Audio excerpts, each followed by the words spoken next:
What's up, everybody? Welcome to Podcast Now. I'm Alex, and in this video, I want to talk about the Outlast Trials. I love talking about this game. It's a game that obviously we saw late in 2019, and we have no information kind of besides that, which fits in line with a couple other games that, I've talked about before I'm interested in. But, I want to talk about it in regards to Gamescom, kind of give the odds here. And you can say, well, Alex, this is a pretty weird pick to do something like this. If we're being honest with each other, I think the Outlast Trials is kind of right up Jeff Keighley's alley in terms of things that could work or could happen.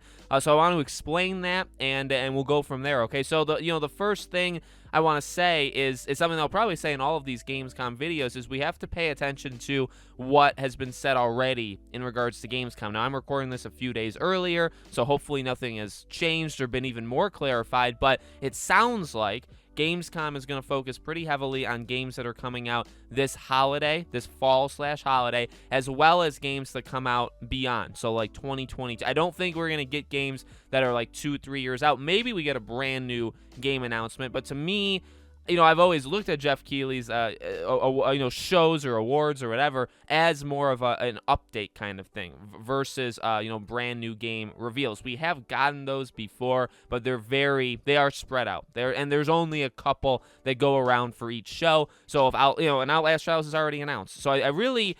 And when you think about it, it's not the biggest game of all time, but it's also definitely not the smallest game. I mean, Outlast is a very good franchise. Firstly, very scary, very terrifying. I hate myself for playing these games, but boy, have I. But it is popular. It is. And the Outlast Trials, I do think, has engagement online. I think people are excited for it. And it's one of those games, again, kind of stuck in a limbo state in terms of what we know about it. I mean, obviously, they are cranking away at it, but it's been almost 2 years since we saw it.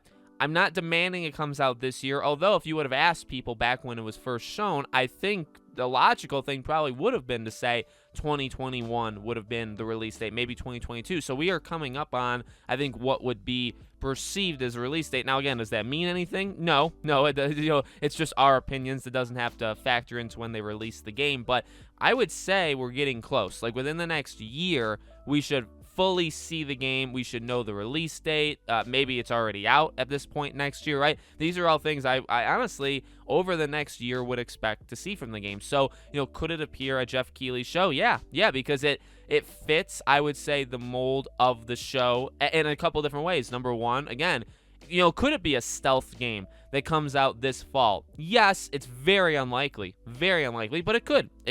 And if not, I do think 2022 makes a lot of sense. So it still fits. It still fits Jeff Keighley's vision. Second reason why it fits is because it's already announced. So again, you don't have to allocate, time or a placement in the live stream for them to announce a brand new game. Again, like there are new games that have been announced. I mean, Jeff Keighley's announced the next Mass Effect game, right? He's shown Dragon Age. He has a thing, it seems like, with EA. And I'm just kidding.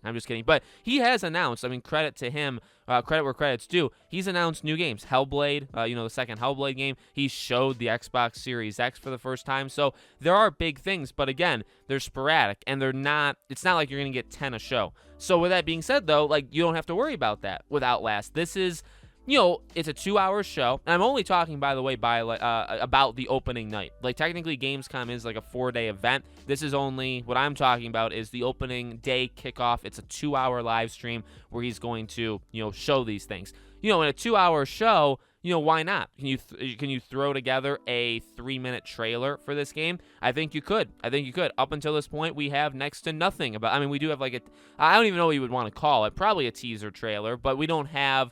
I want like a 2-3 minute thing. Start to explain the plot. Start to explain what we're doing. Start to maybe you show a little like in-game stuff, kind of disguised, right? A CG in the trailer, something like that. I think you could easily do that, and I think that would fit very nicely. 2 to 3 minutes, you just kind of insert that in. You could say 2022 at the end, right? You don't have to be specific for something like this or a situation like this. You just put 2022 and you move on. So the more I talk about it, the more I think that it is more possible. You know what I mean? I get more excited. Now, at the same time, we do have to be ready for disappointment. We have to be ready, I guess, to not expect it, right? Because there's a lot of things that could obviously happen or not happen at these shows. So I would say and I've talked about a couple games already in regards to the show. I wouldn't put the odds super high, but I really think this fits kind of the theme of what it could be. It's not a new game, so it's, I think, safer, and it's not going to take up like 10-15 minutes. It's a game that I do think is around the time we would get stuff about it, in terms of a trailer or whatever. So I